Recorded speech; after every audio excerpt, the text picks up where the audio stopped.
everybody, this is John from John Does Gaming. I'm here with the infamous Second Son gameplay. Now, this is going to be about 60 parts based on the time frame it's going to take me to beat the game. If we do this at about 15-minute parts, and at 60 parts, so it should take us about, I'm going to say, probably like 30 weeks to upload this. Which is quite a while, but I mean, depending on what the viewer response is, so the more likes and more views we get, the more I'll upload more parts.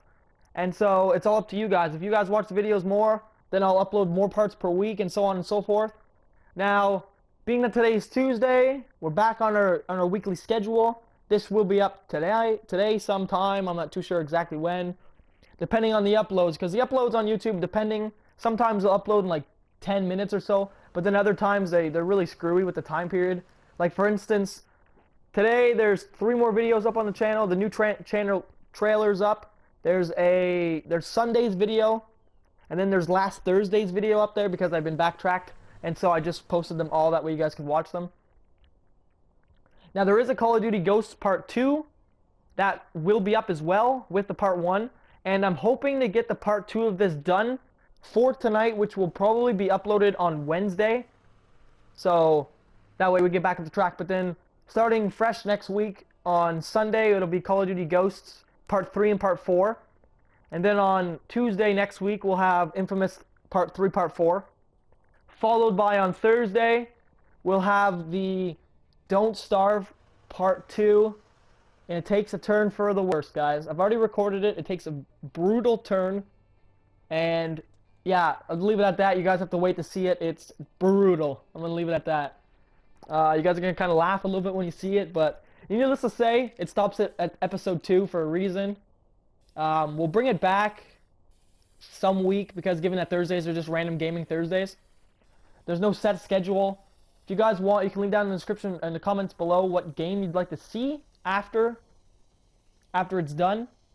And in this gameplay of Infamous, I'm going to leave it to you guys whether you want me to play it as the good or the evil. I've previously already played this, so I already know how it plays out. So I really don't care what you guys want to see. So it's up to you guys completely. I'll go based on more comments. So like I'll take a poll kind of thing down in the comments of which side of the story you guys want to see more. And from there, but I will do both eventually. It's just for the first run through because the game is pretty long. It took me, I think, 9 hours to beat it. Or 10 hours to beat it, which isn't too bad, but given 15-minute parts, right, it's going to take quite a while to get it done. Whereas the Call of Duty one, it's going to take me about, if you see that video, I say about 25 parts, given the fact that it's only going to take me 5-6 hours actually to complete the entire story. So it all just depends on the game, obviously. Some of the games are way longer than others. So but it's out of my control. After that one's done, we're going to start up Knack after Call of Duty. Or if you guys want, I can make Thursdays, instead of being random gaming Thursdays, I can just shove Knack on that day. Because it's just a short game, short and sweet little game. Probably beat it in a couple hours. I'll make all the parts, upload them, whatever. And that means within a month that one should be done. So it'll be our shortest series. I've already beat that game too. So, like I like playing the game through the first time and then uploading parts. That way nothing catches me off guard kind of thing. It's more of it's like watching a video kind of thing. It's like watching it from trailer perspective. Like I don't die a bunch of times and stuff like that. Except for in the Call of Duty one. If you guys watch that right away, when the road breaks, it's really glitchy, that part in the game to begin with. And so I die like 3-4 times in a row trying to jump over this stupid crack. It's retarded. But there's nothing you can do about it. It's in the game's AI. What are you really going to do, honestly? So it happens, obviously. In this game, it doesn't happen, but it can happen. When it gets to that point, I'll show you, which is coming up. There's a bridge across the water, and when your guy jumps, sometimes your legs will fall through, and it'll kind of get you trapped up, like caught up for a couple seconds.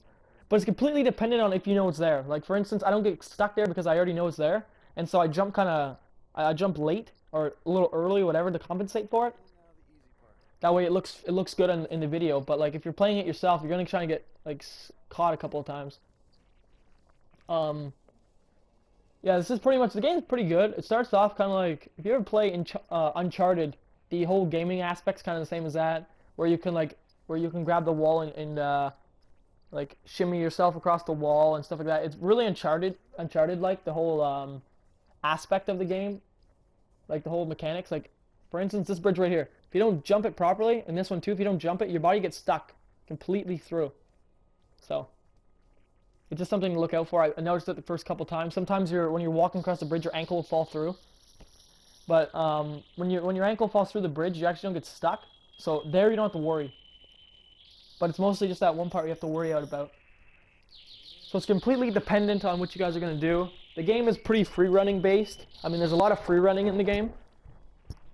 So, I mean, it's completely dependent on what you guys want to do. Like, if you guys remember Infamous 1 and 2, you didn't have to collect all the blast shards, you didn't have to do this, didn't have to do that. So the game is pretty much dependent on the user himself. If you don't feel like 100% in the game and doing everything else, the game is extremely short. Like right now, I'm going back on my main. Excuse me. I'm going back on my main and I'm trying to 100% all the areas and everything else.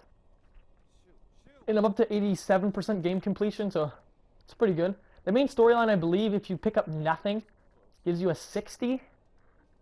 Because when I finished it, I only had completed, I think, 3 areas and I had a 75% completion. So the other areas are harder, but then as the game goes, there's less collectibles, I find, in the regions as you go. Like, for instance, in the first 2, it's just mashed with collectibles. And then the last 2, it's more, in the game, there's these little, like, satellites that stop you from seeing what's going on. Think about it like Far Cry, where if you don't get the satellite towers, you can't see what's going on. Just like in Assassin's Creed Black Flags, if you don't get the synchronization points, you can't see what's going on.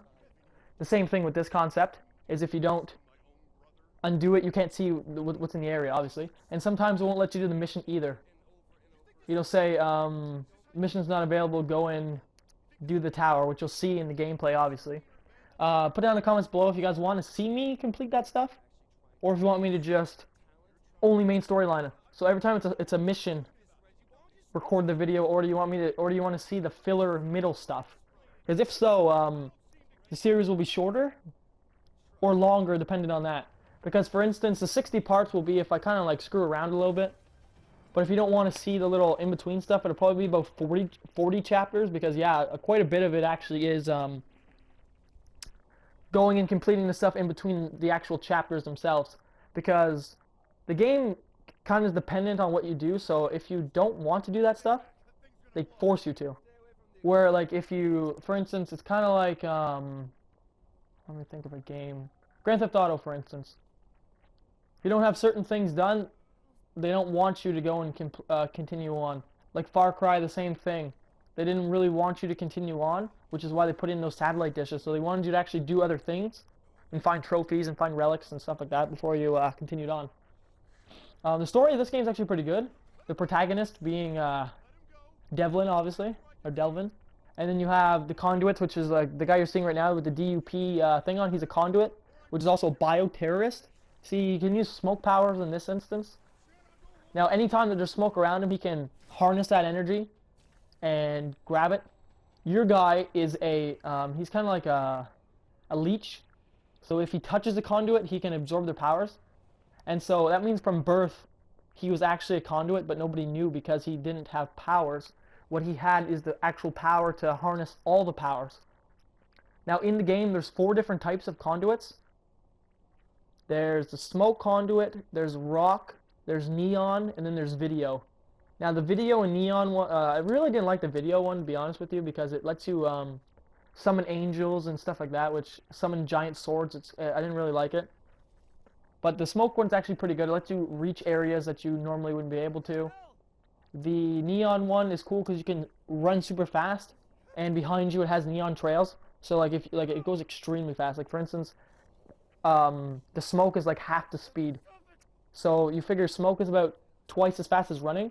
So it's 4 times as fast as what Delvin normally walks. Normally walks.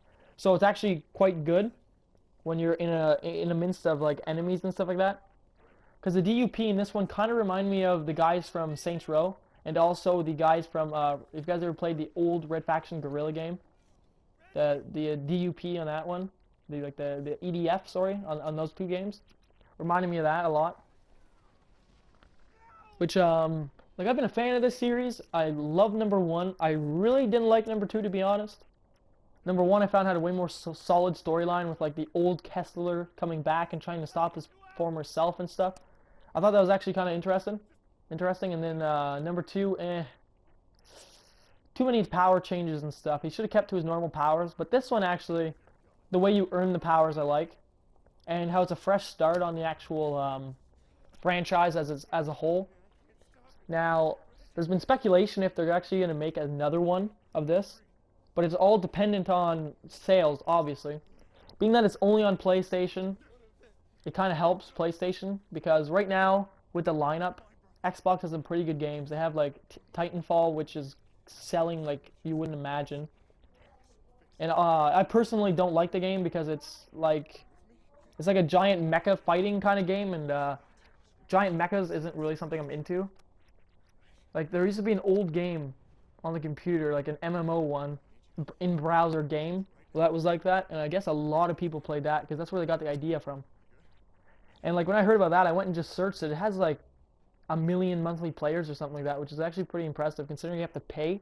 Because it's not one of those ones that's like, oh well, you can do this much for free and blah blah blah. You have to pay from the get-go. It's like as soon as you sign up, you have to pay the $14.99.